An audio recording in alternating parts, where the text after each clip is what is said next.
अस्सलामुअलैकुम, good morning Lahore. जागो लाहौर में आप सबको खुश आमदीद कहते हैं जनाब। एक हंसती मुस्कुराती और ख़ूबसूरत सी सुबह के साथ मैं हूँ आपकी होस्ट मुनीब आसिफ। नया दिन है और नई सुबह का आगाज़ हो चुका है। दुआ है कि आप लोग इस वक्त जहाँ कहीं भी होंगे ठीक ठाक होंगे और एक खुशहाल ज़िंदगी गुजारने की कोशिश भी कर रहे होंगे। जनाब, हर इंसान का इल्म ना दो चीज़ों से ज़ाहिर होता है, एक उसकी गुफ्तगू से और दूसरा उसके अमल से।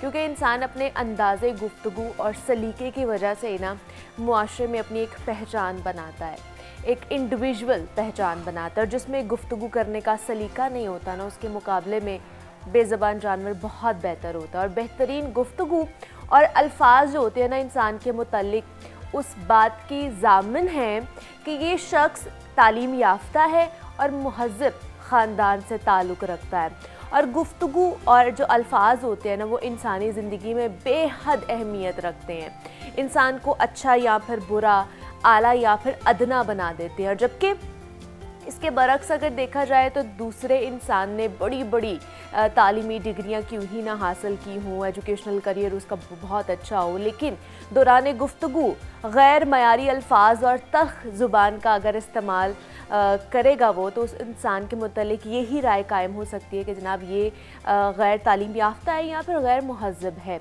और अल्फाज में ही इंसान का जो अक्स है ना वो दिखाई देता है कि इंसान की शख्सियत किस तरह की होती है। क्योंकि गुफ्तगू ही इंसानी शख्सियत में एक तो निखार भी पैदा करती है, खूबसूरती भी पैदा करती है और बिगाड़ भी पैदा कर सकती है। और दूसरी चीज़ क्या है, वो है अमल।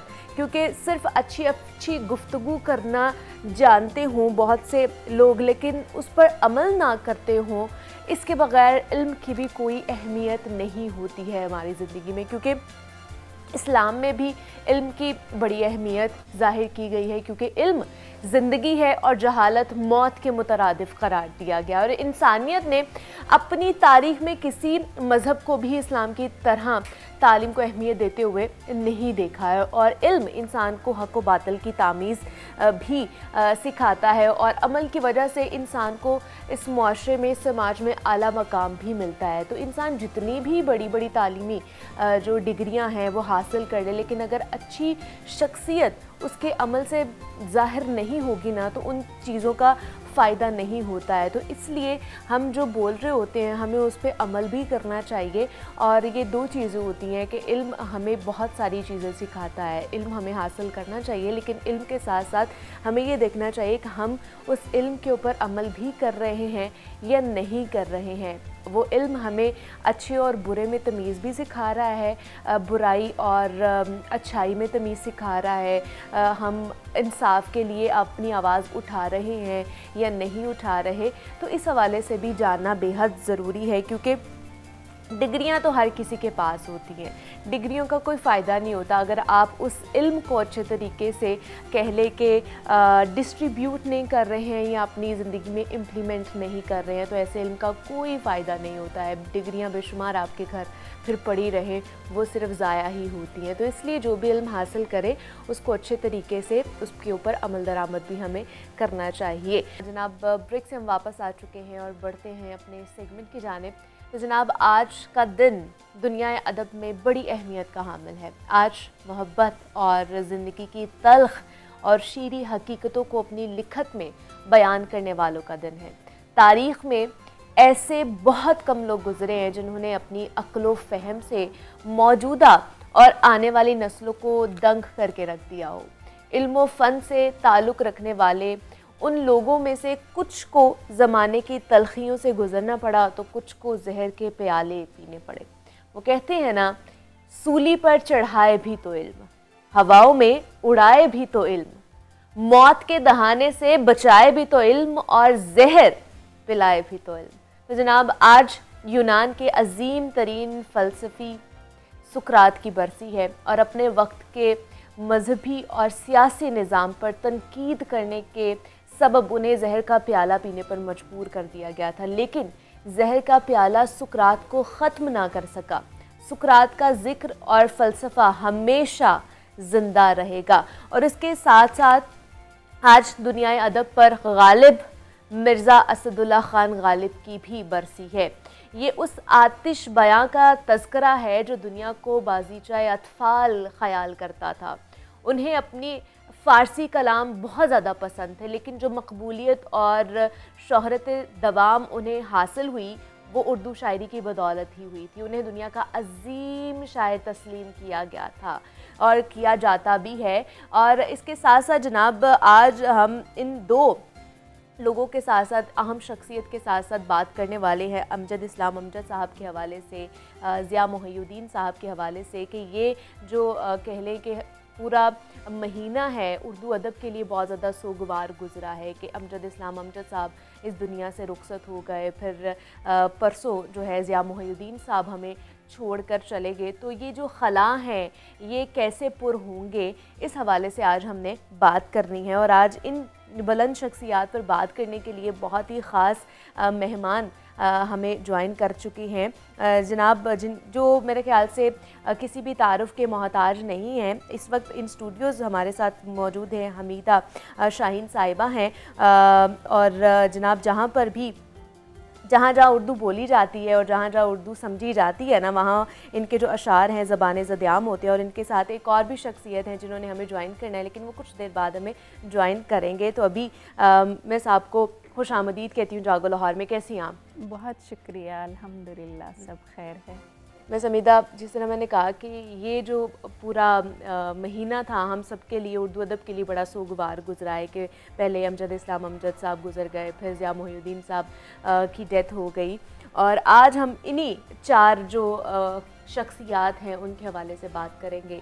तो पहले ज़िया मोहिउद्दीन साहब के हवाले से बात कर लेते हैं कि किस तरह की शख्सियत आपने उनकी पाई।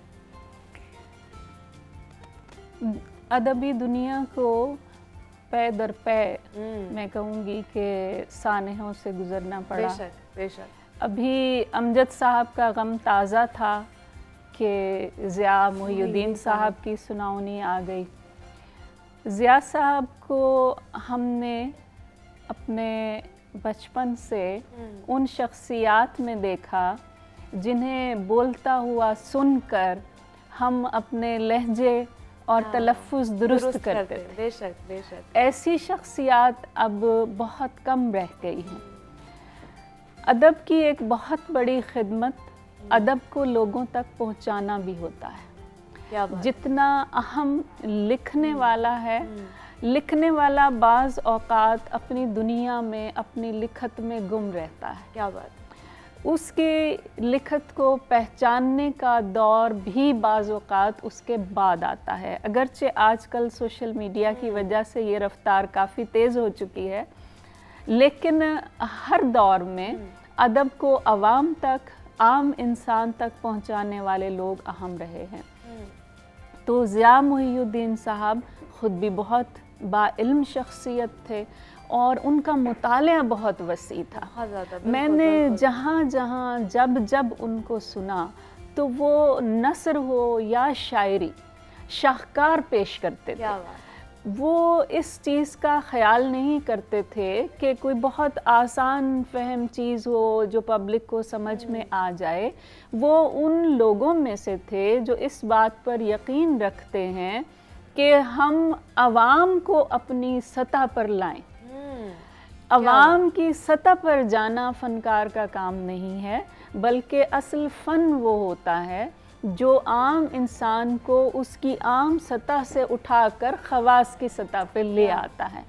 तो वो अपने लहजे के ज़ेरो बम से, वो अपनी अदायगी से लोगों तक वो बात पहुंचा देते थे जो लिखने वाले का मतमय नज़र होती थी। तो अपने पाकिस्तान के अंदर भी, पाकिस्तान से बाहर भी मैंने उनको मुतअद्दिद मर्तबा सुना है। नस्र पारे हों, नज़्म हो या कोई गज़ल हो, वो समा बांध देते थे और सुनने वाले उनको सुनने के लिए बेतहाशा तादाद में जमा होते थे। जहाँ भी मैंने देखा लोग बहुत ज़्यादा दिलचस्पी के साथ और बल्कि मैं यूँ कहूँगी कि मोहब्बत के साथ उनको सुनने के लिए आते और भूल जाते थे जब उनको सुनते होते थे।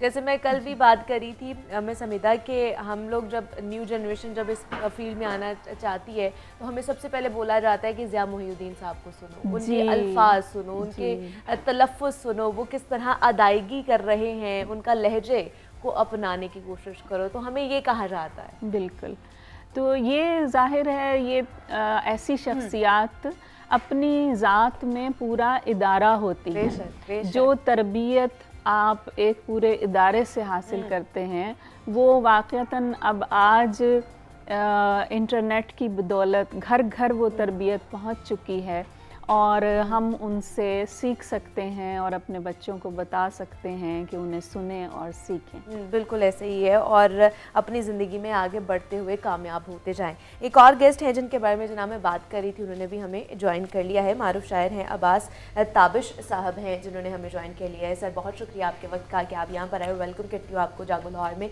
सर आज हम 4 शख्सियात के हवाले से बात कर रहे हैं। एक तो ज़िया मोहिउद्दीन साहब के हवाले से, उनके जाने के बाद भी खला जो है वो पैदा हो चुका है। अमजद इस्लाम अमजद साहब के बारे में आज मिर्ज़ा गालिब की भी बरसी मनाई जा रही है और सुकरात की भी बरसी मनाई जा रही है। तो अभी मैं मैडम के साथ ज़िया मोहिउद्दीन साहब के ऊपर ही बात करी थी कि उनके जाने के बाद ये जो खला पैदा हो गया है, कि आपको लगता है कि वो पुर हो सकता है? और उर्दू अदब इस वक्त मेरा ख्याल है ये पूरा महीना जो है ना एक सोगवार में ही हमारे लिए गुजरेगा।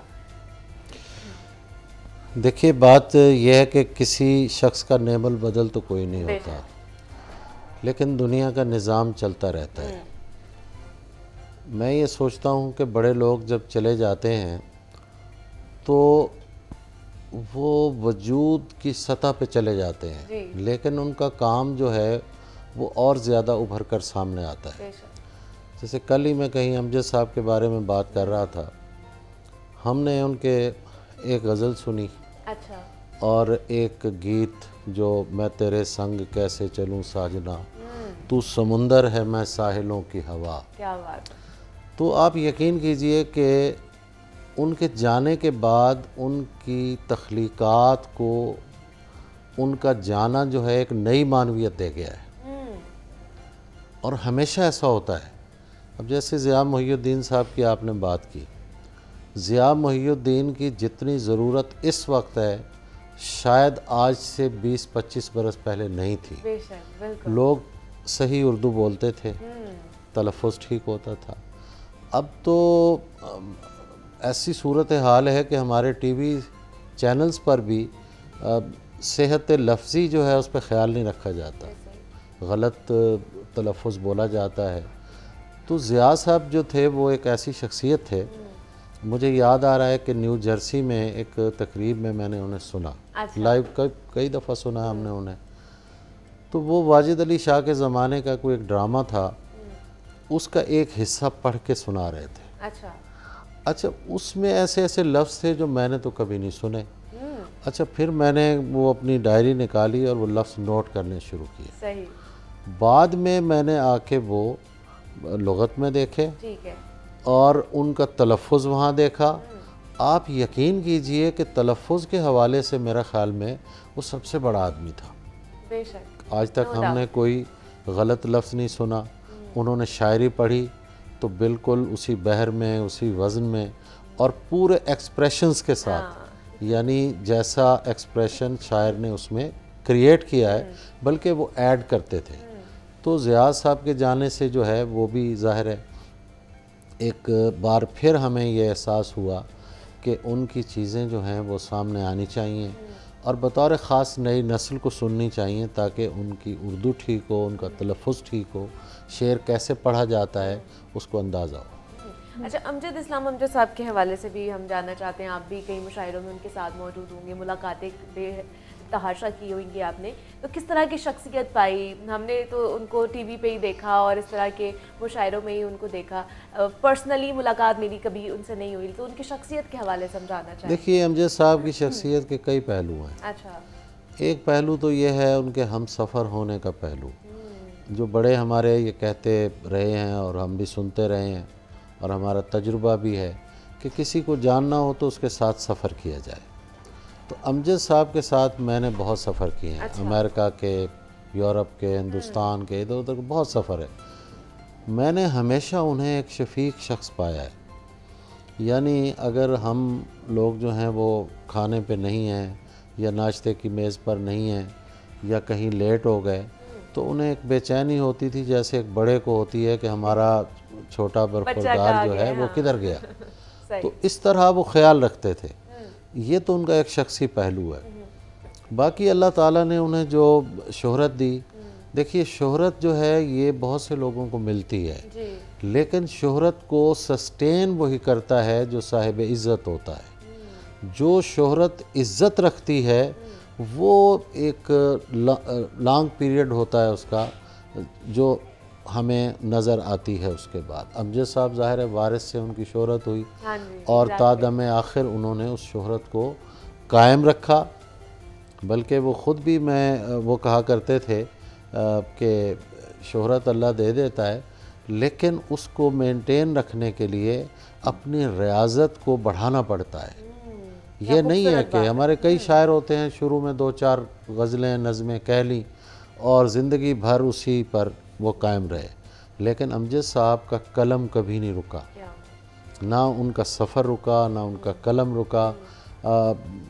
जब भी मुलाकात होती थी तो नई नज़में, नई गज़लें, मशहूर लोग नहीं लिखा करते भाई, वो कहते हैं बस ये हो गया 2-4 गज़लों पे ज़िंदगी गुजर जाएगी और मुशायरे पढ़े जाएंगे, लेकिन उन्होंने ऐसा नहीं किया। ये मैं समझता हूँ कि अहमद फराज के बाद ये ऐसी शख्सियत हैं जिन्होंने मुसलसल लिखा, इनमें एक वफूर था और वो अपने मेयार पर भी कंप्रोमाइज़ नहीं करते थे। तो शायर के तौर पर ज़ाहिर है कि एक ऐसा रोमांटिसिज्म उनके यहाँ है जिसको समझने की इस वक्त ज़्यादा ज़रूरत है। हमारे यहाँ इस वक्त रोमांटिसिज्म की शायरी नहीं हो रही, एंटी रोमांटिसिज्म की हो रही है। हम मोहब्बत के नाम पे पता नहीं क्या क्या लिख रहे हैं। महबूब के बारे में पुराने ज़माने में एक सिन्फ होती थी वासोख्त, कि महबूब के ख़िलाफ़ अगर कोई गुस्सा निकालना है तो वो उस पर निकालें। तो अब तो हम गज़ल में ही ये काम सारा शुरू हो गया कि ऐसी ऐसी बातें और ऐसी ऐसी वो देखिए, बातों पर कोई पाबंदी नहीं है, किसी मज़मून पर पाबंदी नहीं है। बात यह है सलीके की कि किस सलीके से आप बात कर रहे हैं। तो सलीका जो है वो यूथ को सीखना चाहिए कि बात करें आप, ठीक है अपनी बात करें, लेकिन जो गज़ल की एक रवायात हैं, जो एक मैकेनिज़्म है, जो एक हुर्मत है, उसका ख्याल रखना उसको मद्देनज़र रख कर फिर ही उसके ऊपर बात करनी चाहिए। अच्छा मिस हमीदा, मिर्ज़ा गालिब की भी आज बरसी मनाई जा रही है जिस तरह मैंने बात की, तो उस हवाले से आप क्या कहेंगी मिर्ज़ा गालिब साहब के हवाले से? आपने इब्तिदा में बड़ा जामे फ़िक्रा बोला है, अदबी दुनिया पर गालिब मिर्ज़ा गालिब। तो जैसे अभी अब्बास ताबिश भाई ने बात की है कि शोहरत के साथ इज़्ज़त को कायम रखना और अपने मायार पर समझौता ना करना, ये दो चीज़ें ऐसी हैं जो इंसान को बतौर तख्लीक़कार ज़िंदा रखती हैं। तो गालिब के यहाँ भी हमें यही मामला दिखाई देता है। मुझे एक हैरत अंगेज़ तजुर्बा होता है जब भी मैं गालिब को पढ़ती हूँ कि हर बार कोई नया शेर पुरकशिश लगता है और पहले से पढ़े हुए अशार के नए मानी समझ में आते हैं। ये बहुत कम शुअरा के यहाँ है। तो जब मुझे आज के प्रोग्राम के बारे में रात बताया गया तो मैंने रात भी दीवाने गालिब खोला और बिल्कुल मैं इसी कैफियत से गुज़री कि पढ़े हुए अशार भी नए मानी के साथ सामने आते हैं। तो ये एक एक मिसरा इतनी महारत के साथ ढाला गया हो कि वो अपनी कसीरुल मानवियत के साथ सदियों ज़िंदा रहे।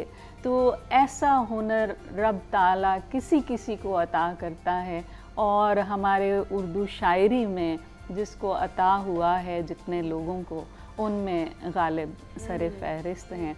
मैं रात पढ़ते हुए मैंने 3 अशार जो हैं वो नोट किए, जो अभी मैंने बात की कि बाज़ औक़ात एक ही लफ्ज़ के मुख्तलिफ मानी और जैसे ये शेर ताबिश भाई हमने कितनी बार पढ़ा और सुना कि छोड़ा न रश्क ने कि तेरे घर का नाम लूं, हर एक से पूछता हूँ कि जाऊं किधर को मैं। क्या बात। अब देखिए कि ये जो यहाँ पर जो रश्क का लफ्ज़ आया है वो अपनी इतने मानी दे रहा है, और इस शेर में रश्क के वो मानी नहीं हैं जो हम आम इस वक्त इस्तेमाल करते हैं। एक और शेर देखिए कि देखना किस्मत के आप अपने पे रश्क आ जाए है, मैं उसे देखूं भला कब मुझसे देखा जाए है। क्या बात है, क्या बात। तो अब यहाँ इसमें रश्क के वो मानी हैं जो हम आजकल इस्तेमाल करते हैं, जबकि पहले शेर में रश्क के वो मानी हैं जो पुरानी अरबी में इस्तेमाल किए जाते थे। अब तीसरा शेर भी देखिए रश्क के एक और मानी कि गुजरा असद मुसर्रत पैगाम यार से, कासिद पे मुझको रश्क के सवालो जवाब है। क्या बात है। तो ये है गालिब के अंदर जिसको हम एजाज फ़न कहते हैं या एजाज सुखन कहते हैं, कि जैसे जैसे आप पलटते जाते हैं एक ही लफ्ज़ आपको कभी अपना कोई पहलू दिखाता है, कभी कोई पहलू दिखाता है।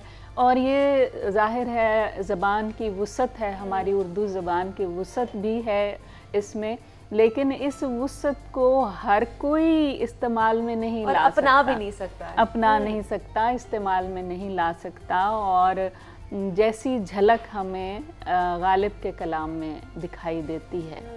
तो ये देखिए कि इतना तवील अरसा गुज़र गया है और हम अभी तक उनके कलाम में नए से नए मानी खोज रहे हैं। तो रश्क आता है ऐसी शख्सियात के ऊपर भी और सीखने को भी मिलता है। और अल्फाज का ये जो दरोबस्त है ये ही तो शायरी है। असल शायरी ही इस्तियारा है, असल शायरी ही लफ्ज़ को उसके तमाम इम्कानात के साथ इस्तेमाल करने का नाम शायरी है। तो ये जिसको मैंने कहा तमाम इम्कानात के साथ इस्तेमाल करना, ये हमें गालिब के यहाँ दिखाई देता है। क्या बात है। अच्छा काबिल साहब, जो नए आने वाले शौरा हैं उनके हवाले से क्या कहेंगे कि वो मिर्ज़ा गालिब हो जाए, अमजद इस्लाम अमजद साहब हो जाए, ज़िया मोहिउद्दीन साहब हो जाए, या ऐसे और भी बेहद हमारे पास शायर मौजूद हैं उर्दू अदब में, उनसे क्या सीखने की अशद ज़रूरत है जो नए आने वाले हमारे शौरा हैं? देखिए बात यह है कि क्लासिकी अदब जो है वो हमारा रोल मॉडल है। हाँ जी। और होना चाहिए। हमारे कई नौजवान, बल्कि इस वक्त की यूथ नहीं, हमारे दौर में भी ऐसा था, उससे पहले भी ऐसा होता होगा कि कई लिखने वाले जो हैं वो अपने वक्त की होने वाली शायरी को कॉपी करते हैं। अच्छा। या उससे इंस्पायर होते हैं। कॉपी का लफ्ज़ मैंने ज़रा सख्त बोल दिया, उससे इंस्पायर हो के वो लिखते हैं। सही। अच्छा, वो फिर शायरी ज़्यादा देर तक कर नहीं सकते। अच्छा। जैसे मैं कहा करता हूँ कि खड़े खड़े लॉन्ग जंप नहीं लगता, उसके लिए बहुत पीछे जाके भाग के आना पड़ता है।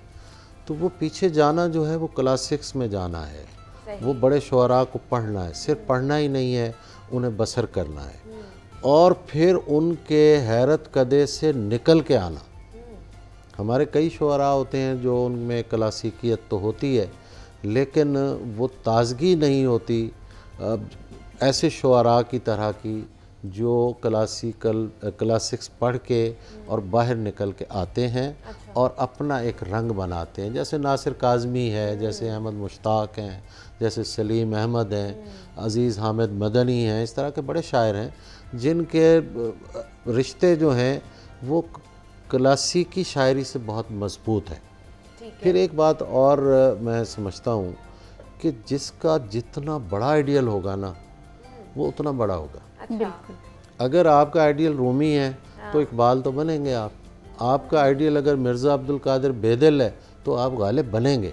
लेकिन अगर आपका आइडियल, मैं नाम नहीं लेना चाहता, कि कोई ऐसा है जो मतलब जिसका खुद होना मशकूक है, अच्छा, तो उसको आइडियलाइज़ करके आप क्या कर लेंगे। बात फिर वही आती है कि बड़ों के कलाम को समझना चाहिए। हमीदा साहिबा ने जो बात की है लफ्ज़ के हवाले से, मैं समझता हूँ कि बड़ी अहम बात है।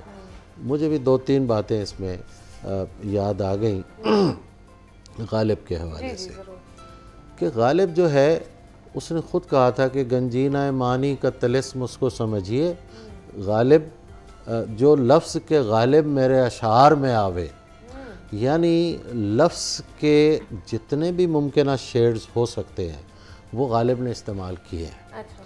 मैं 1-2 जगह फंस गया। मसलन गालिब का एक शेर है कि 100 पुश्त से है पेशा आबा सिपागरी, कुछ शायरी ज़रिया इज़्ज़त नहीं मुझे। अच्छा, अब इसका मानी सीधा सीधा यही है कि सिपागरी पे वो फ़ख्र कर रहे हैं कि वो बायस इज़्ज़त पेशा था। तो मैं समझता हूँ कि तारीख़ में कभी भी सिपागरी जो हमला आवर होते हैं उनको इज़्ज़त की उससे निगाह से नहीं देखा गया। अच्छा, मैं फिर इसी पे फंसा रहा।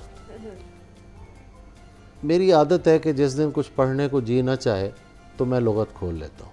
अच्छा, ठीक है। ऐसे कोई सफ़ा किसी लफ्ज़ पे पढ़ना शुरू कर दिया, इत्तेफाकन इज़्ज़त का लफ्ज़ आ गया सामने, उस पर बड़ी लंबी चौड़ी तशरीह लिखी हुई थी। मैंने कहा ये कोई इतना मुश्किल लफ्ज़ तो है नहीं कि जिसके इतनी कोई वो। खैर मैंने पढ़ा उसे, पता चला कि इज़्ज़त जो है ये है वह तो इज़्ज़ो मन तशाओ, अल्लाह जिसे चाहे गालिब कर दे। ये अहले फ़ारिस ने तकरीम के मानों में, रिस्पेक्ट के मानों में इस्तेमाल किया है। ठीक है। तो जब हम पढ़ेंगे कि इसका मतलब है कुछ शायरी ज़रिया इज़्ज़त नहीं मुझे, कि गालिब आने का ज़रिया नहीं है कि मैं इससे हावी हो जाऊँ, सिपागरी जो है वो ज़्यादा था, तो शेर के मानी बदल गए। यहीं से ताबिर साहब दोबारा से आगाज़ करेंगे आपकी बात का। आप दोनों ने हमारे साथ मौजूद रहना है। यहाँ पे एक जनाब छोटी सी ब्रेक लेनी है, आपने कहीं नहीं जाना। इस ब्रेक के बाद मिलते हैं।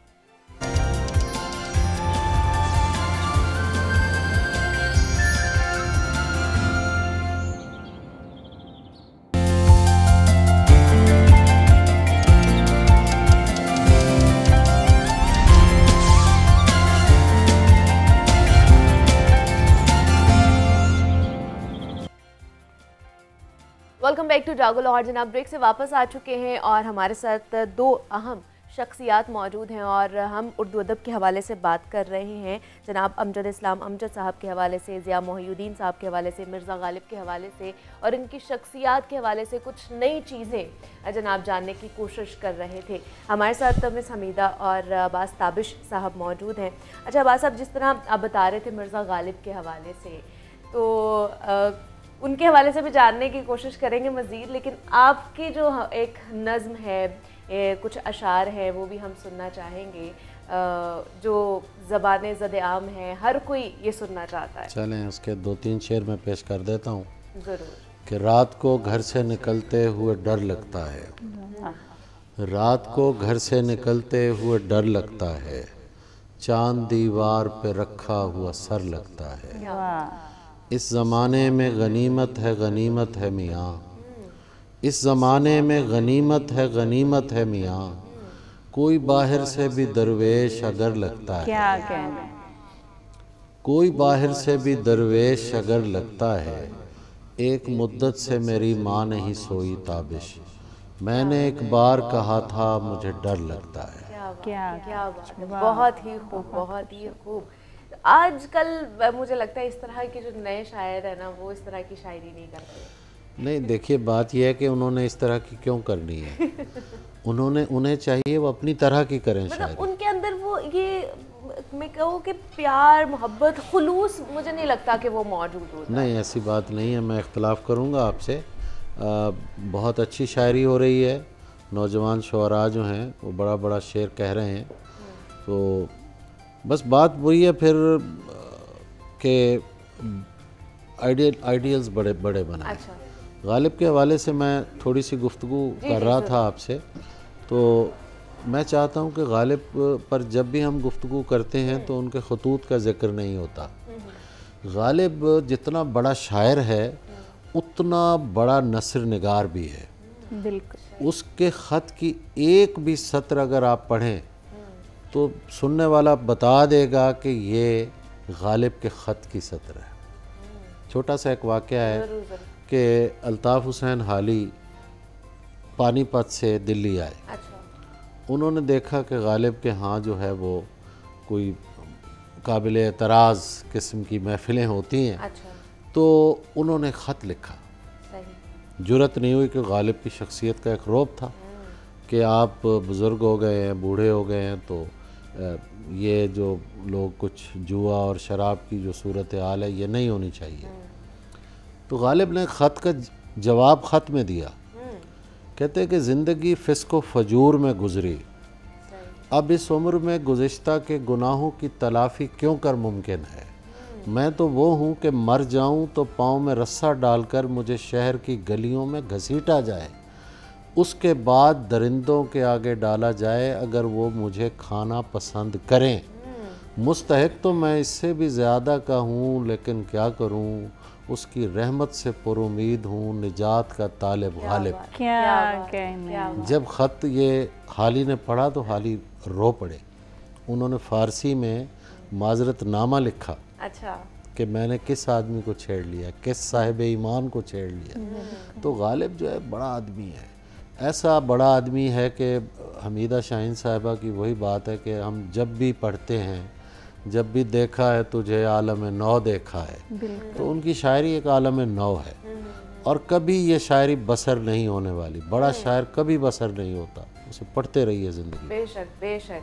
मैं समीदा आपसे भी अर्ज़ करूँगी कि कुछ अशार जो मिर्ज़ा गालिब के हवाले से। जी, जैसे अभी बात हुई थी कि गालिब को पढ़ें और फिर कोई तहरीक ना हो, ये मुमकिन नहीं होता। तो गालिब को पढ़ते हुए चंद अशार गालिब की ज़मीन में वो अर्ज़ करती हूँ। गालिब का मिसरा है कि ज़ख्म पर छिड़कें कहाँ तिफलान बेपरवाह नमक। तो इस ज़मीन में कुछ अशार हैं कि कब छुपाए छुप सका है खून में उतरा नमक। वाह वाह वाह। कब छुपाए छुप सका है खून में उतरा नमक, है सरापा आईना अच्छा नसब अच्छा नमक। क्या कहने, क्या कहने। है सरापा आईना अच्छा नसब अच्छा नमक। सुभान अल्लाह। उसके लहजे में सिमट आते हैं क्या क्या जायके, हमने कब देखा था ऐसा शहद और ऐसा नमक। वाह वाह वाह। और बेवफाई थी तलाशे लुक़्माए तर में नेहा, सुभान अल्लाह। बेवफाई थी तलाशे लुक़्माए तर में नेहा, वो कहाँ जाते जिन्हें दरकार था तेरा नमक। वाह वाह वाह वाह वाह। वो कहाँ जाते जिन्हें दरकार था तेरा नमक।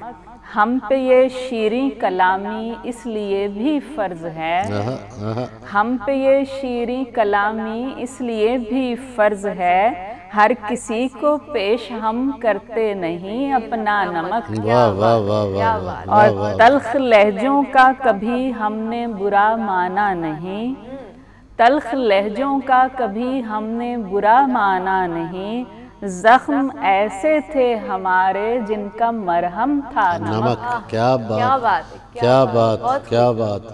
और उसको दुनिया में किसी दीदार से मतलब नहीं, उसको दुनिया में किसी दीदार से मतलब नहीं, जिसकी आंखों ने चखा हो तेरे चेहरे का नमक। क्या बात, बहुत। जिसकी आंखों ने चखा हो तेरे चेहरे का नमक, कब छुपाए छुप सका है खून में उतरा नमक, है सरापा आईना अच्छा नसब अच्छा नमक। क्या बात है। बहुत ही क्या खूबसूरत गजल है। वाह वाह। बहुत ही खूब। और जिस अंदाज में क्या उन्होंने मुश्किल ज़मीन और क्या गजल कह दिया आपने। आप दोनों से मिलके बहुत अच्छा लगा और बहुत खुशी हुई कि आप दोनों यहाँ पर आए। हमारे साथ मिस हमीदा शाहीन मौजूद थी और मारूफ शायर अब्बास ताबिश साहब भी हमारे साथ इन कॉन्वर्सेशन थे। सर आपका बहुत शुक्रिया, आपका शुक्रिया, बहुत शुक्रिया। अच्छा लगा आपसे बात करके, बहुत अच्छा, बहुत शुक्रिया। और मिस आपका भी बेहद शुक्रिया कि आप भी यहाँ पर तशरीफ़ लेकर आए। तो जनाब इन शख्सियात के हवाले से बात की है, उन्हें ट्रिब्यूट पेश करने की कोशिश की है। यहाँ पे छोटी सी ब्रेक लेते हैं, मिलते हैं इस ब्रेक के बाद।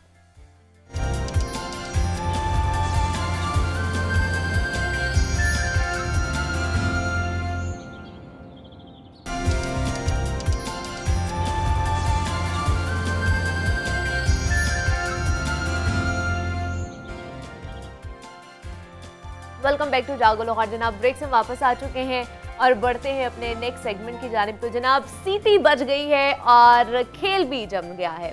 शायकीन क्रिकेट फुल जोश और जज्बे के साथ क्रिकेट ग्राउंड की तरफ देख रहे हैं, क्योंकि पाकिस्तान सुपर लीग के मैदान में उतरे हैं सब सितारे हमारे। और जनाब PSL के दबंग और सनसनीखेज मैचेस जो हैं वो शुरू हो चुके हैं।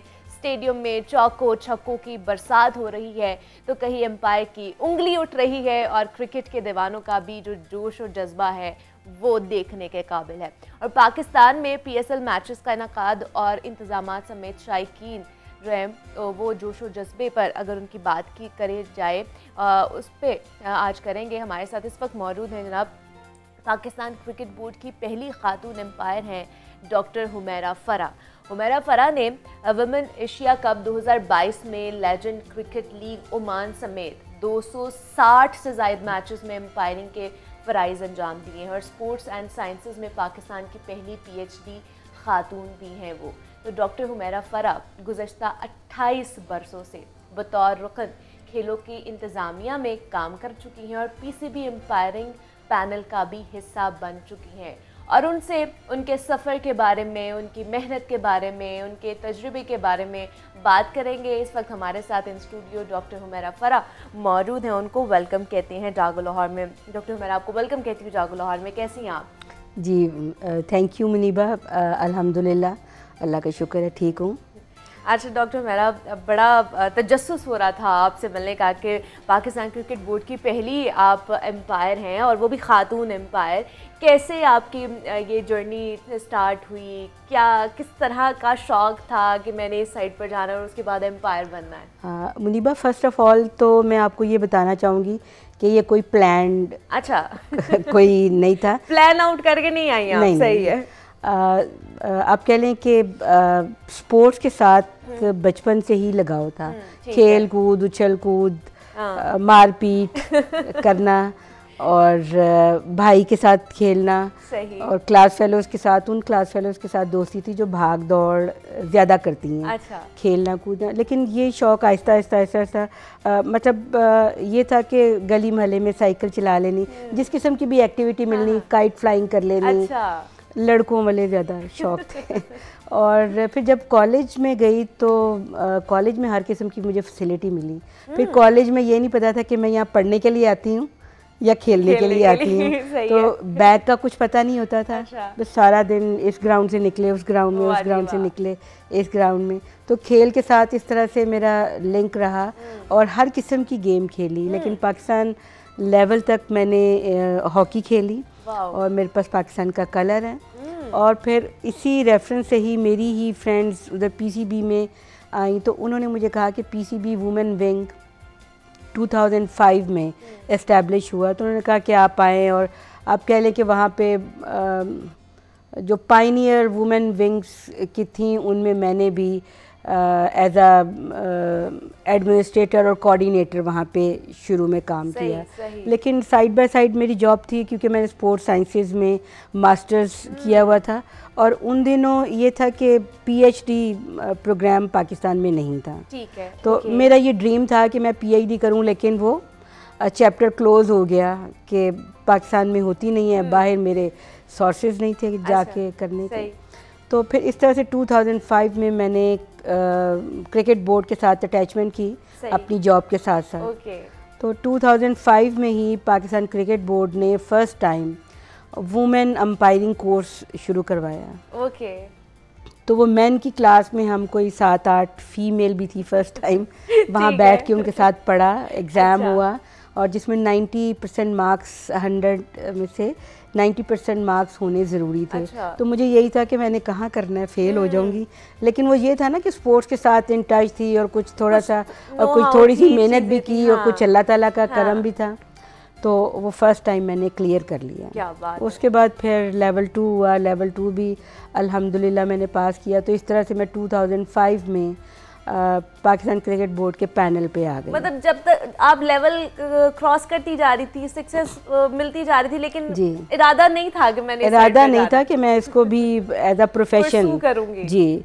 और लेकिन मेरी जॉब यूनिवर्सिटी में एज अ डायरेक्टर स्पोर्ट्स में कर रही थी, वो जॉब मेरी अच्छी थी। फिर इन बिटवीन मुझे पता चला कि लाहौर में एक यूनिवर्सिटी है जिसने PhD प्रोग्राम शुरू करवाया है। तो मैंने तो वहाँ से ऑफिस से गाड़ी पकड़ी सीधा उधर और जाके मैंने अप्लाई किया और अल्हम्दुलिल्लाह मैंने सब मुझे कहते थे कि अब ये तुम्हारी उम्र है PhD करने की, तुम अच्छी जॉब है, अच्छा है तुम्हारा सारा कुछ फ्यूचर है। तो मैंने कहा नहीं, मैंने PhD करनी है और अभी रिसेंटली कंप्लीट हुई है मेरी PhD। और आप कह लें कि ये मेरा एक देरीना एक ख्वाब था जो कि सच्चा हो गया, पूरा हो गया। और ये सारा कुछ अल्लाह ताला के करम से हुआ है।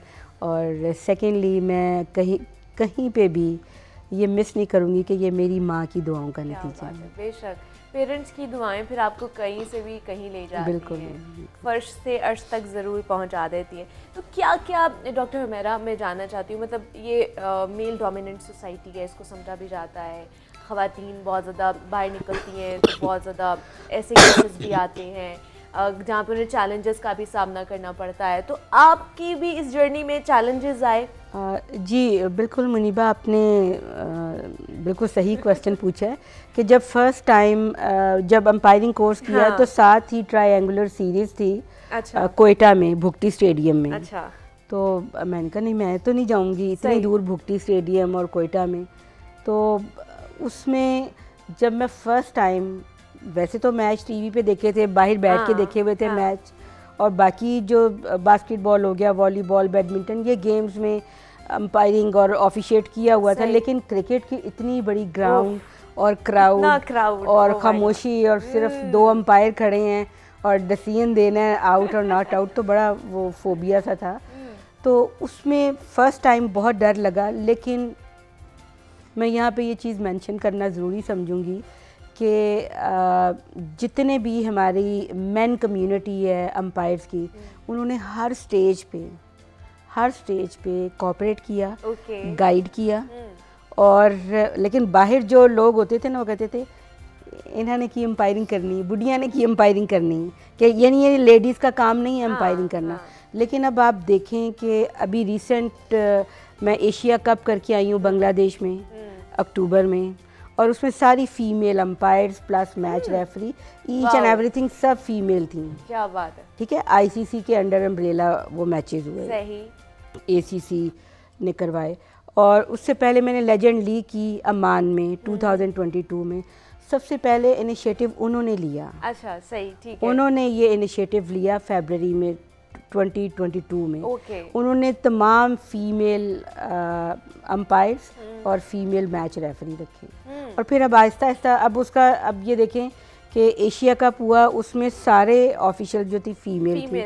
अभी अंडर 19 का वर्ल्ड कप हुआ है, सारी फीमेल हैं। और वुमेन का वर्ल्ड कप चल रहा है, उसमें भी सारी फीमेल हैं। तो शुरू में प्रॉब्लम ज़रूर होती हैं, और उन प्रॉब्लम्स को फेस करना ही स्पोर्ट्समैन स्पिरिट है। और अगर आप कहें कि ये बात करेगा या ये देख रहा है या ये क्रिटिसाइज कर रहा है, तो फिर आप किसी भी फील्ड में आगे नहीं जा सकते। इस फील्ड में मैं पहली थी, ज़्यादा क्रिटिसिज्म मुझे फेस करना पड़ा। और कभी हिम्मत हारी आपने कि मतलब कभी होता है ना कि इतने लोग बात करते हैं, क्रिटिसाइज करते हैं, बूस्ट करने के बजाय कहीं ना कहीं कोई आपको थपथपी भी दे रहा होता है, आपकी मोटिवेशन भी बढ़ा रहा होता है, लेकिन क्रिटिसिज्म इतना आ जाता है कि इंसान कभी हिम्मत हार जाता है, दिल हार जाता है कि यार क्या हो रहा है मेरे साथ। अच्छा मुनीबा, आपकी इसी बात से लिंक्ड है। 2 साल पहले मैंने इरादा किया कि बस मैं जॉब कर रही हूँ, अपनी PhD परस्यू कर रही हूँ, दैट्स ऑल। अंपायरिंग मैंने नहीं करनी। डोमेस्टिक मैचेस कर करके मुझे 19 साल हो गए हैं अंपायरिंग करते हुए, अल्हम्दुलिल्लाह। तो मैंने कहा कि मुझे 15-16 साल हो गए हैं अंपायरिंग करते हुए, इंटरनेशनल लेवल पे कोई एक्सपोजर नहीं है। तो मैंने इजहार किया अपने सीनियर से कि मुझे नहीं अंपायरिंग करनी, मैं रिटायरमेंट ले रही हूँ। सही।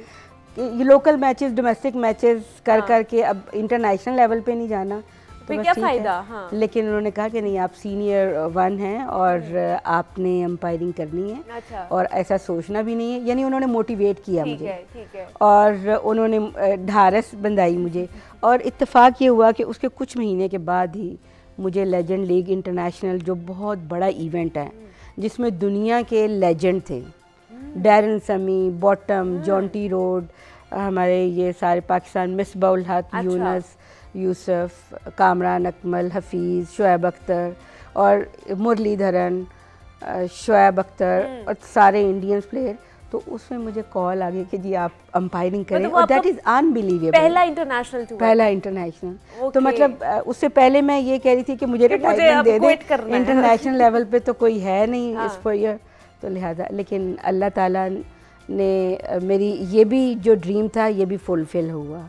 और इसके पीछे पीसीबी मैनेजमेंट थी जिन्होंने कहा कि नहीं, आप अंपायरिंग करें और आपने करनी है। तो फिर मैं वापस घर आ गई। अच्छा, हम देखते हैं ना जब मैचेस, तो एम्पायर पे बड़ा प्रेशर होता है कि उन्होंने डिसीजन लेना है और कि बताना है जनाब आउट हुआ है, नॉट आउट हुआ है। तो कितना उस वक्त जो पूरे ग्राउंड का, प्लेयर्स का, क्राउड का, जो वहाँ पे खड़े होते हैं, तो कितना प्रेशर होता है एम्पायर्स के ऊपर? प्रेशर मुनीबा डेफिनेटली होता है, लेकिन अच्छा अंपायर वही है जो प्रेशर ना ले। कोई भी हुटिंग हो रही है, अच्छा, कुछ भी हो रहा है, आगे प्लेयर जो भी अपना जेस्चर शो कर रहा है, हाँ। आपने उसका असर नहीं लेना। अच्छा। अगर आप उसका असर लेंगी तो फिर उसका असर आपके डिसीजन पे पड़ेगा। तो लिहाजा आपने अपने दाएं बाएं आगे पीछे कुछ नहीं, आप जो समझते हैं, जो आप देख रहे हैं, आइदर इट इज़ आउट और either it is not out, आपने वही देना है। और आजकल इतनी मॉडर्न टेक्नोलॉजी है कि ह्यूमन एरर पॉसिबल है, और हर लेवल पे आप भी मैचेस देख रहे हैं, होता है ह्यूमन एरर। लेकिन जहाँ तक मेरा 18-19 साल का एक्सपीरियंस है, जानबूझ के कोई गलत डिसीजन नहीं देता। और अगर कोई ह्यूमन एरर की वजह से अगर हो जाए, तो आजकल इतनी मॉडर्न टेक्नोलॉजी है, उसमें वो भी ख़त्म हो गया कि जहाँ पे भी है प्लेयर, अंपायर मतलब रिव्यू ले सकते हैं और वहीं पे उसकी करेक्शन हो सकती है। और बहुत सी ऐसी स्टेजेस आए कि जिसमें सम टाइम ऐसी कि ये डिसीजन जो है वो आउट था, अच्छा, 19-20 का फ़र्क था, वहाँ पे नहीं दिया, नॉट आउट दे दिया। अच्छा। लेकिन बाद में वो ख्याल आता है अगले बॉल में कि नहीं वो आउट था। तो अब जो हो गया वो पास्ट है, बिल्कुल, जो हो गया वो पास्ट है। अब उस गलती को ठीक करने के लिए आप मज़ीद कोई गलत फैसला नहीं करेंगे।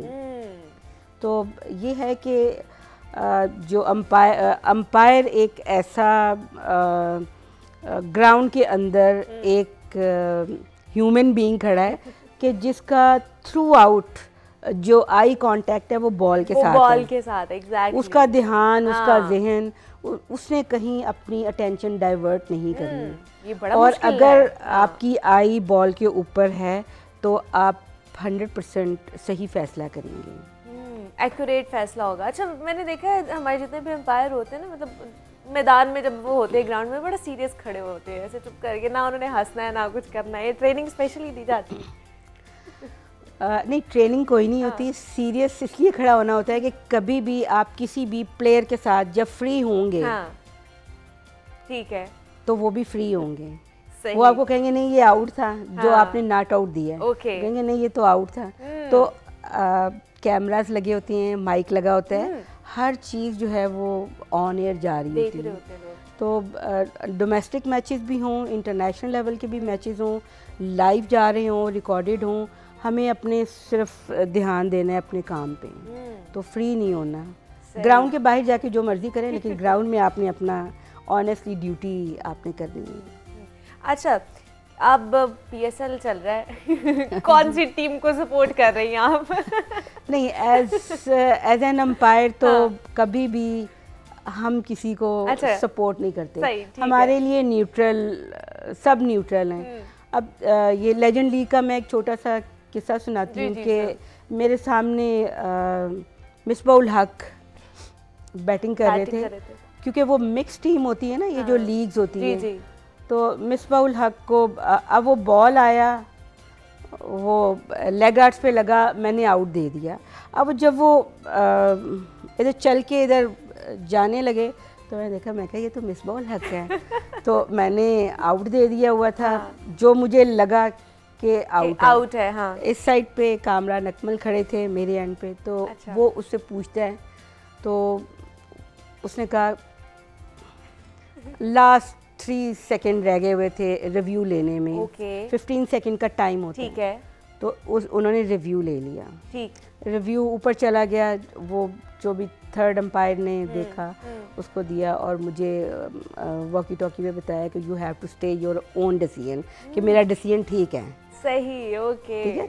तो अब हुआ ये कि अब हमने ये नहीं देखना कि हमारे आगे कौन खड़ा है, कि हमारे आगे मिसबा उल हक खड़ा है तो हमने आउट नहीं देना, या मुनीबा खड़ी है तो उसको आउट नहीं देना, और अगर ABCD कोई और खड़ा है तो उसको आउट दे देना। ठीक है। ठीक है। तो नेक्स्ट डे जब हम लॉबी में नाश्ते के लिए गए तो उन्होंने मुझे अप्रिशिएट किया। उन्होंने कहा वेल डन मैडम। डैरन समी ने जो फाइनल मैच था उसमें मुझे उसने बाकायदा बुला के you lady you did a great job, well done. तो मतलब इससे इंटरनेशनल एक्सपोजर हुआ, पता चला कि हम कितने पानी में हैं।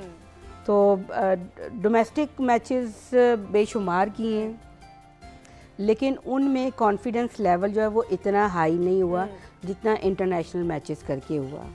और अल्हम्दुलिल्लाह हर फील्ड में ख़वातीन किसी से कम नहीं है। बेशक, नो डाउट। ये तो आपने मेरे दिल की बात कर ली है। अब तो ख़वातीन भी ना मर्दों को जो है टफ टाइम दे रही है, हर मैदान में दे रही हैं, शाना बशाना उनके साथ काम कर रही हैं। बस थोड़ी सी टाइम की शॉर्टेज थी, लेकिन बहुत अच्छा लगा डॉक्टर हुमैरा आपसे मिलके और आपका एक्सपीरियंस जान के, आपकी सक्सेस स्टोरी जान के, और आप इसी तरह आगे बढ़ती जाए, पाकिस्तान का नाम रोशन करती जाए, हमारे जैसी जो नई जनरेशन है उनकी हिम्मत बंधाती जाए। डॉक्टर हुमैरा फ़राह हमारे साथ मौजूद थी। Thank you so much miss अपना टाइम निकालने के लिए हमारे लिए। और जनाब यहाँ पे एक छोटी सी ब्रेक लेंगे, आपने कहीं जाना, मिलते हैं इस ब्रेक के बाद।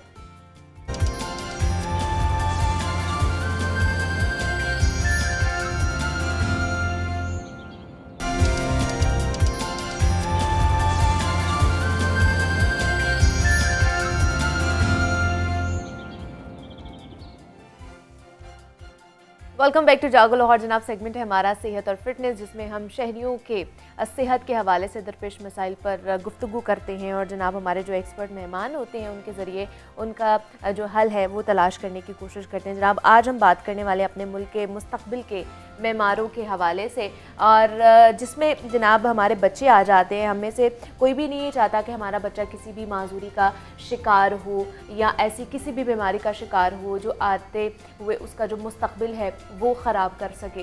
तो हमने आज बात इसी हवाले से करनी है कि कई दफ़ा बहुत सी ऐसी बीमारियां होती हैं या सारी ज़िंदगी हमारे जो बच्चे हैं वो माजूरी के साथ गुजार देते हैं, और कई दफ़ा ये माजूरी हमारे लिए जानलेवा भी साबित हो जाती है। तो जनाब हम आज बात करने वाले हैं पोलियो वायरस के हवाले से, जो एक ऐसी मुहलिक बीमारी है जो एक दफ़ा लग जाए ना तो कब्र तक हमारी जान नहीं छोड़ती है। और हमारे मुल्क में इसकी रोकथाम के लिए 1994 में मुहिम का आगाज़ किया गया था, और 90 की दहाई में पाकिस्तान में पोलियो के 20,000 से ज़ायद केसेस रिपोर्ट किए गए थे, और उसके बाद वक्तन फ़वक्तन जो है पोलियो मुहिमात का आगाज़ किया जाता रहा है। अभी भी पोलियो मुहिम का आगाज़ किया गया है, उसमें बात करेंगे जनाब 16 से 19 फरवरी 13 से 19 फरवरी तक का जो जनाब ये मुहिम का आगाज़ किया गया है। तो जानने की कोशिश करते हैं कि इसमें कितने टारगेट किए गए हैं बच्चों को। अभी तक इस मुहिम में कितनी जो बच्चे हैं उनको पोलियो वैक्सीनेशन लगा दी गई है। हमारे साथ doctor Abdul Jabbar additional director EPI Punjab मौजूद है, और उनके साथ हमें आज आयशा अली रज़ा ने ज्वाइन किया है जो कि फ्रंट लाइन पोलियो वर्कर हैं। तो आयशा आपको भी वेलकम कहती हूँ जागो लाहौर में, और डॉक्टर साहब आपको भी वेलकम कहती हूँ जागो लाहौर में। डॉक्टर साहब सबसे पहले आप ही की तरफ आना चाहूँगी। पोलियो मुहिमात का जिस तरह मैंने कहा कि वक्तन फ़वक्तन आगाज़ किया जाता है ताकि इस पोलियो से हम लोग जल्द से जल्द नाजात हासिल कर सकें, तो बताइएगा कि 5 अज़ला में इसका आगाज़ किया गया है, पूरे पंजाब में नहीं किया गया है, इसकी क्या वजह है? Thank you very much. पहले तो मैं बहुत ज़्यादा मशकूर हूँ कि जागो लाहौर ने मुझे ये मौका दिया कि मैं आपकी वसातत से लोगों से मुखातब हूँ।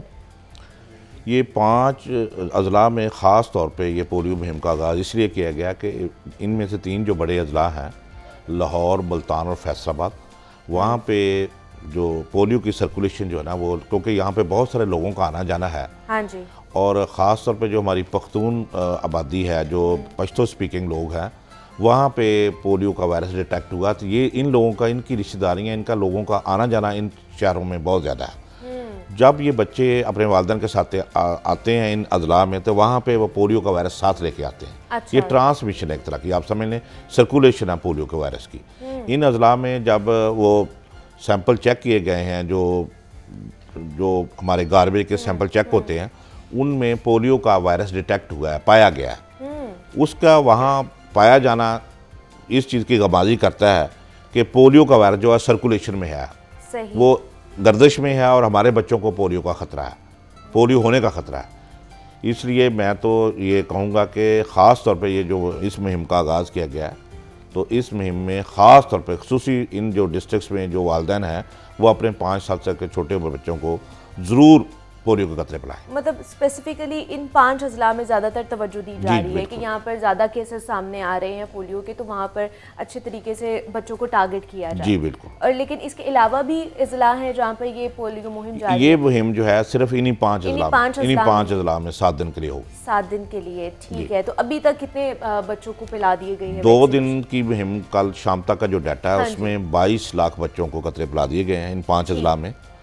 तो इन 7 दिनों में जितने भी बच्चे हैं इन 5 अजला में, जो 5 साल से कम उम्र के बच्चे हैं, उन सबको कवर करना है। वो चाहे यहाँ के हमारे 5 अजला के रहायशी बच्चे हैं, अच्छा, या माइग्रेंट बच्चे हैं जो वालिदैन के साथ आते या जाते हैं, उन सबको कतरे पिलाने हैं ताकि वो दूसरों के लिए थ्रेट ना हो, दूसरों के लिए खतरे का बैच ना बने। बिल्कुल ऐसे ही है। अच्छा, आयशा ने भी आज हमें ज्वाइन किया। आयशा, आपको भी वेलकम कहती है जागो लाहौर में।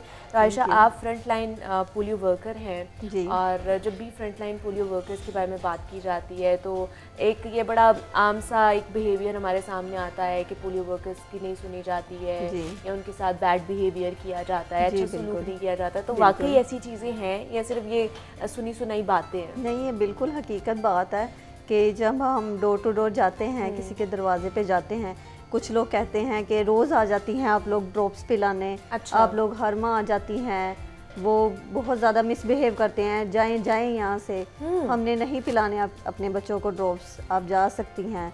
तो ऐसे मुश्किलात भी पेश आती हैं हमें। कुछ लोग बहुत अच्छे से जो है वो हमें तामुन करते हैं, जी, ट्रीट करते हैं हमें। तो बस ये कॉमन सी बात है कि वो हमारे साथ बहुत मिसबिहेव भी करते हैं, कुछ लोग अच्छा बिहेव भी करते हैं। तो कितना अरसा हो गया आपको? मुझे 8 साल हो गए हैं। माशाल्लाह जी, सही। तो इस 8 साल के अरसे में बहुत सी आपने अप्स एंड डाउन्स भी देखे होंगे, बहुत से लोगों के बिहेवियर आपने किए होंगे। तो अभी भी वैसे ही बिहेवियर है, थोड़ा बहुत उसमें स्लाइटली चेंज आया है या नहीं, अभी भी उस तरह के लोग पाए जाते हैं? देखें, यही बात है कि कुछ लोग अभी तक वैसे ही बिहेव करते हैं और वो बिल्कुल भी नहीं पिलाते हैं कतरे? वो बिल्कुल भी नहीं पिलाते। फिर हम अपने ऑफिसर्स को बुलाते हैं, फिर वो आते हैं, यूसीएमओ है, एरिया इंचार्ज हैं, या कोई और हमारे ऑफिसर्स अवेलेबल हों, वो आ जाते हैं। तो वो फिर आते हैं, वो उनसे जब सेटिस्फाई हो जाते हैं फिर वो पिला लेते हैं, फिर पिला लेते हैं। लेकिन ये है कि हमें एक बार वो डांट लेते हैं अच्छे से, और फिर जब कोई ऑफिसर आ जाता है, उनसे कुछ लोग मान भी जाते हैं, कुछ लोग नहीं भी मानते। अच्छा, कुछ लोग उनसे भी नहीं मानते। अच्छा, मतलब ऑफिशियल्स भी आ जाते हैं, ऑफिसर्स भी आ जाते हैं, उनके ऊपर भी नहीं उनको एतबार होता है। ऐसे ही है। फिर ये है कि बहुत आगे तक बातें चली जाती हैं, इसलिए ये है कि मेरे ख्याल से फिर पुलिस भी आ जाती है, तब भी नहीं मानते। नहीं, तब तो उन्हें मानना उनकी मजबूरी हो जाती है। सही है। जी, ऑब्वियसली फिर उनके खिलाफ भाई पर्चा कटेगा कि आप अगर बच्चों को कतरे नहीं पिला रहे, जो कि लाजिम है, तो लाजिम करार दिए गए हैं। तो जब जिस तरह डॉक्टर साहब आयशा ने कहा कि बार बार जब पोलियो वर्कर्स आते हैं कतरे पिलाने, तो माँ बाप का यही एक सवाल होता है कि क्या बार बार बच्चों को कतरे पिलाने चाहिए, उससे कोई नुकसान तो नहीं हो जाएगा? असल में जो पब्लिक हेल्थ है ना, हाँ जी, जो ये साइंस इस चीज़ को डील करती है, वो ये कहती है कि आप जितनी दफ़ा भी कतरे पिलाएंगे उतनी दफ़ा बच्चों की इम्यूनिटी का लेवल, बच्चों के कूते मुदाफ़त जो है ना बेहतर होगी। मतलब कोई नुकसान नहीं है उसका। सही।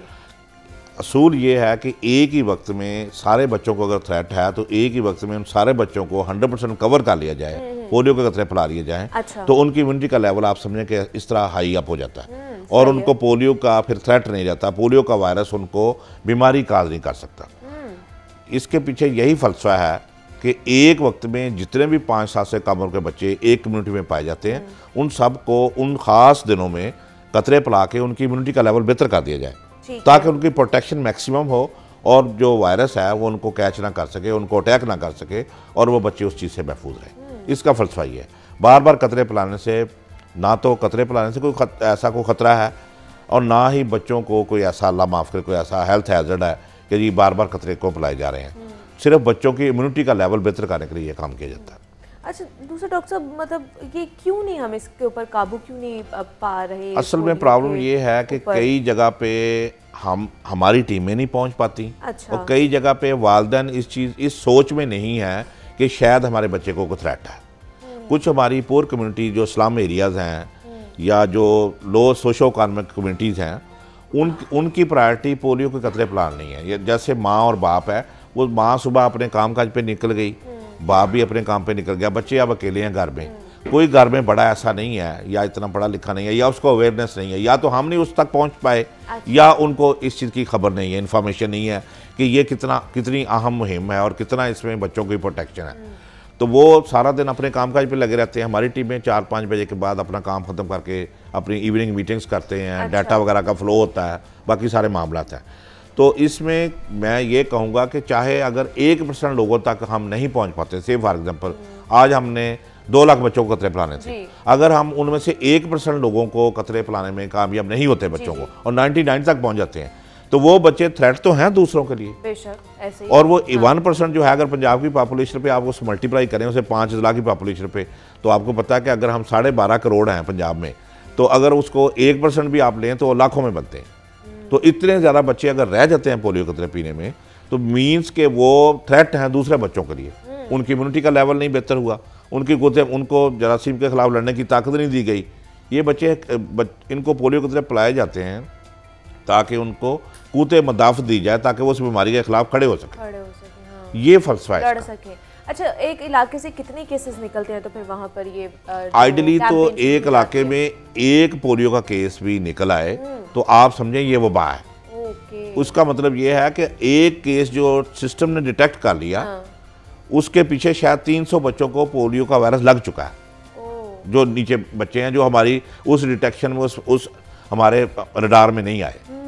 तो मतलब यह है कि एक पोलियो का केस जो है वो अगर कंफर्म केस आ जाए तो ये मतलब हुआ कि आप समझें कि पूरे पंजाब में वबा फैली हुई है और वो बच्चा थ्रेट है। वो जिधर जिधर भी जाएगा वो पोलियो का वायरस स्प्रेड करेगा, डिसेमिनेट करेगा, फैलाएगा दूसरों को, और दूसरे बच्चों को ख़तरा होगा जो भी उसके क्लोज कॉन्टैक्ट में आते हैं। वो बच्चा कहीं मेहमान जाता है, कहीं सफ़र करता है दूसरे बच्चों के साथ, या स्कूल जाता है बच्चा, या दूसरे बच्चों में खेलता है, जो बच्चे की नेचर है, तो वो बच्चा दूसरे बच्चों को थ्रेट है।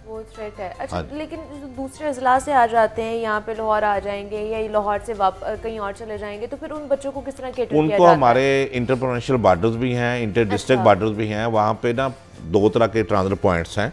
एक को परमानेंट ट्रांसफर पॉइंट कहते हैं, एक को टेम्परेरी ट्रांसफर पॉइंट्स कहते हैं। वहाँ पे हमारी टीमें बैठती हैं।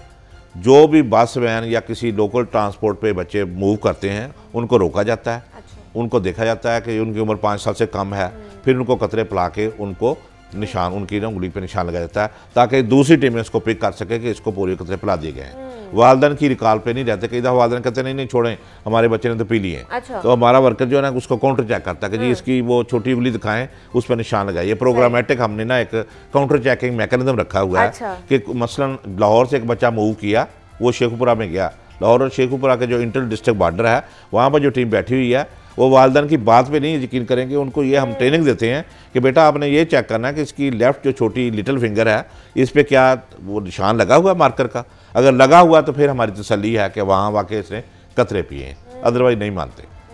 सही है, वो निशान प्रोग्राम उसको एक्सेप्ट नहीं करते हैं कि उन्होंने पिए। अच्छा, ऐसे केसेस होते हैं क्या आयशा के, मतलब बच्चे पी लेते हैं कतरे, जिस तरह डॉक्टर साहब बता रहे हैं कि पेरेंट्स कहते हैं जी कतरे पी लिए लेकिन निशान नहीं लगाया, ऐसे केसेस होते हैं या ये वालिदैन अपने से ही बातें बना लेते हैं? नहीं, ऐसे केसेस होते हैं। कुछ लोग होते हैं कि निशान जब बच्चे को नहलाते हैं तो उनका लाइट हो जाता है। हाँ, निशान ठीक है। फिर हमारी टीम्स जब दोबारा जाती हैं या कोई ऑब्जर्वर आते हैं वो इस चीज़ को चेक करते हैं कि ठीक है लाइट हुआ लेकिन लगा हुआ है।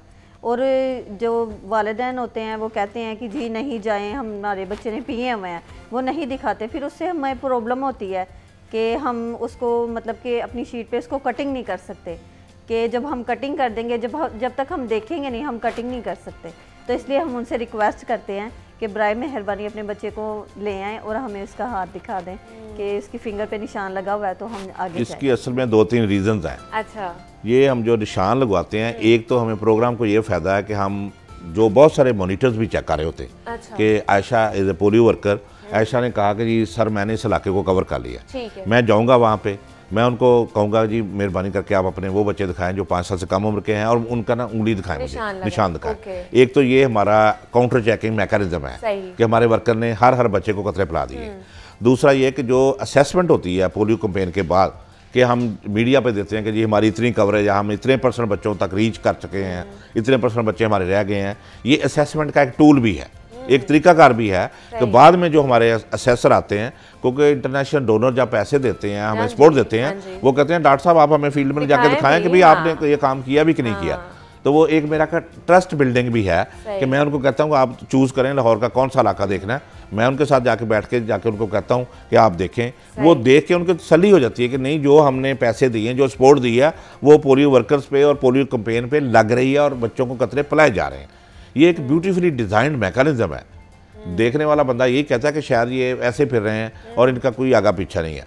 एक ब्यूटीफुली डिज़ाइंड मैकेनिज्म है जिसमें लोगों की ट्रेनिंग की जाती है, लोगों को इम्प्लांट किया जाता है फील्ड में, ठीक है, उसके बाद उसकी पोस्ट कैंपेन असेसमेंट होती है, असेसमेंट के बाद जाके हम फिर फिगर देते हैं, एक सिस्टमेटिक कैंपेन को लेके जाया जाता है। अच्छा आयशा, आप खुद भी इस मर्ज का शिकार हैं और लेकिन कैसे आपको हिम्मत आई कि अच्छा मैं खुद पोलियो का शिकार हूँ लेकिन मैंने पोलियो वर्कर बन के बच्चों को पोलियो के कतरे पिलाने हैं और पाक करना है पाकिस्तान को इस पोलियो वायरस से, तो कैसे आपके अंदर वो हिम्मत आई और लोगों को क्या कहना चाहेंगी कि जिनके बच्चे हैं वो पोलियो के कतरे पिलाएं उन्हें?